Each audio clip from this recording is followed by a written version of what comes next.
So now in this we are going to talk about the Coulomb's law of magnetic force. So what is Coulomb's law of magnetism? It states that the force of attraction or repulsion between two magnet poles is directly proportional to the product of their pole strength. Just now we have talked about what is pole strength.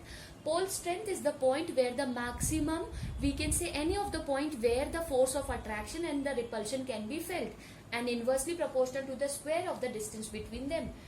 So we have imagined that we have a magnet, okay, there can be any force, okay, so this can be QM1 and this can be QM2, okay, they are separated by a distance, that distance we call that is R. So according to this statement, what we can say, that force is directly proportional to the product of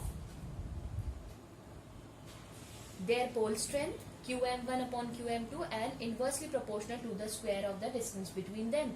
When we will remove this proportionality sign, one constant will come that we call proportionality constant, okay, which always depend on the nature of the medium.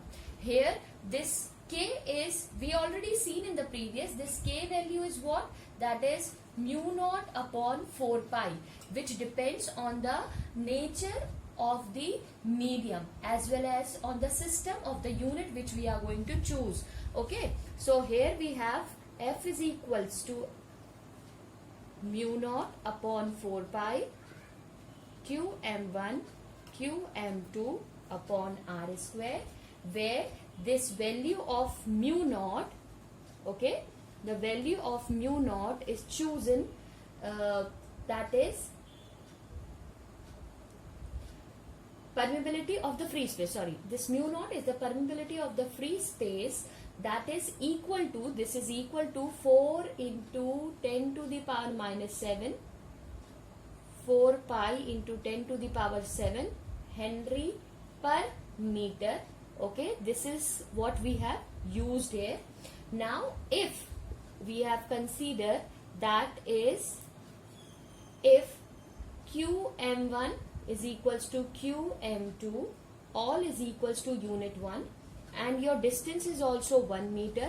So what we are going to get? We are going to get F is equals to 10 to the power minus of 7 Newton, and this is what we can say a unit magnetic pole, which is defined as a pole when which the vacuum with a distance of 1 meter from an identical poles, it is with a force of 10 to the power minus 7 Newton. This is just same like a 1 ampere definition they have asked. They can ask you this also. Understood? Thank you.